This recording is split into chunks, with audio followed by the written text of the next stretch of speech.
أعوذ بالله من الشيطان الرجيم. قل من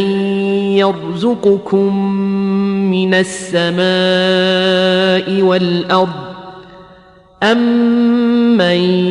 يملك السمع والأبصار ومن يخرج الحي من الميت ويخرج الميت من الحي ومن يدبر الأمر فسيقولون الله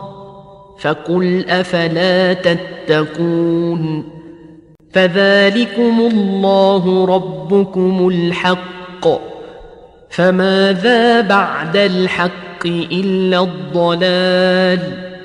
فأنى تصرفون